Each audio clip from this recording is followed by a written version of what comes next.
Face à Emmanuel Le Chiffre, aujourd'hui, c'est Raphaël Legendre. La publication de la programmation pluriannuelle de l'énergie, ça y est, ça va être cette semaine. Il faut dire que ça fait 3 ans qu'on attend, 2 ans et demi précisément.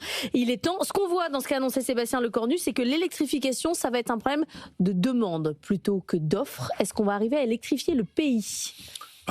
Moi, je ne vois pas dans cette loi de programmation pluriannuelle finalement le chemin qui est tracé précisément pour pouvoir tenir ce défi de l'électrification du pays. Alors franchement, on retrouve quand même là tous les défauts du système français. Alors déjà, institutionnellement, c'est quand même assez corne-cul.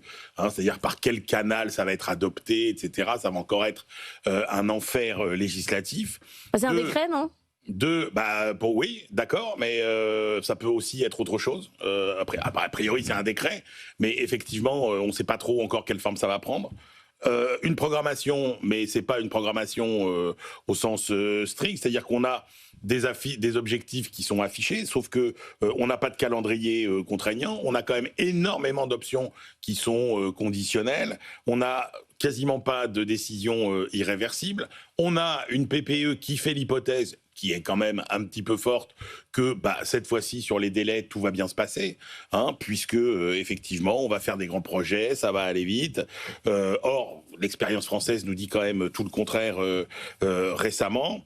On a aussi une vision industrielle qui est quand même assez floue, parce qu'on parle beaucoup de production, les chaînes de valeur, elles sont où, etc.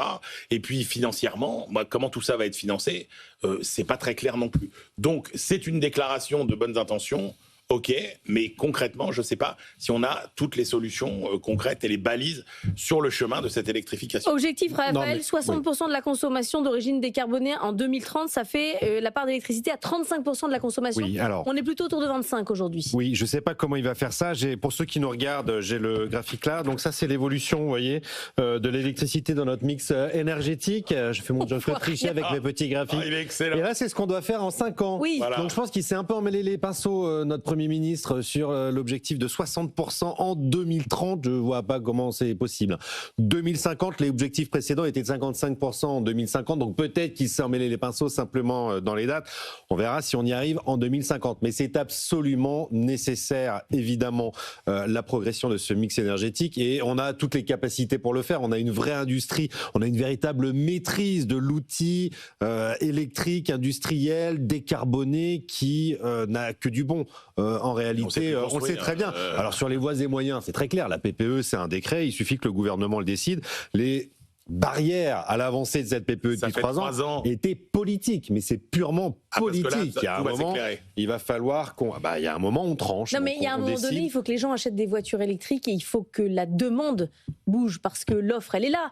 On avait ce week-end le patron d'Electra qui disait il y a trop de bornes. Il y a trop de bornes aujourd'hui. Les infrastructures sont en excédent. Il n'y a pas trop de bornes, c'est pas vrai. Si on produit trop d'électricité, on l'exporte à l'international. C'est ce qui fait que notre balance commerciale s'est améliorée énormément au 4e trimestre. On a de très bonnes ventes de notre électricité quand on en a trop à l'international. Après, on voit bien qu'on se dirige quand même et que c'est absolument indispensable de se diriger vers une électrification massive de nos moyens de consommation. On l'a sur le chauffage pour les logements.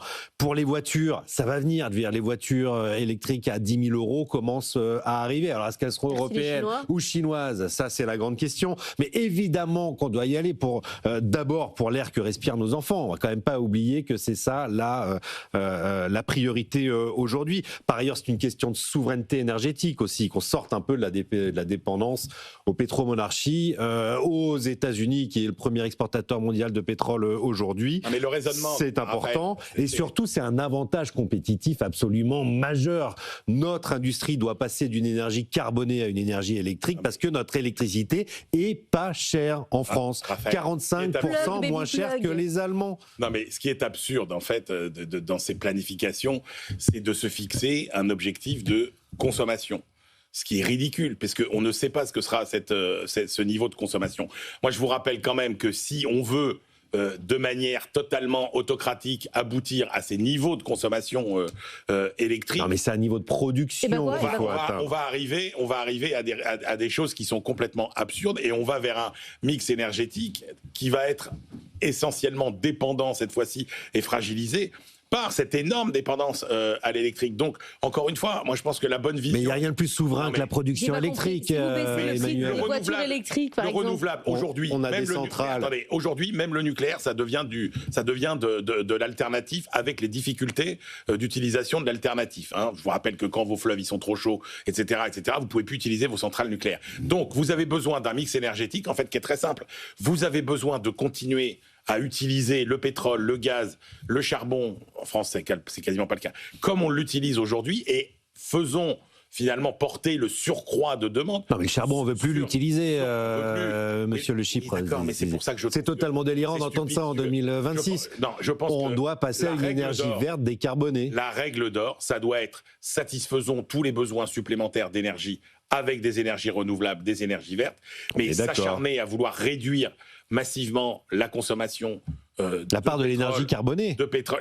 Mais elle baissera mécaniquement, cette part, si la consommation augmente. C'est pour ça que je pense que cette part, ce sera une résultante. Ce ne sera pas un objectif qu'il faut se fixer. J'aime quand vous dites c'est très simple sur des choses très compliquées. Ça me... Oui, en fait, c'est quand derrière vos arguments sont faibles et vous vous dites c'est très simple. Je voulais pas être méchante parce qu'il est un peu tôt.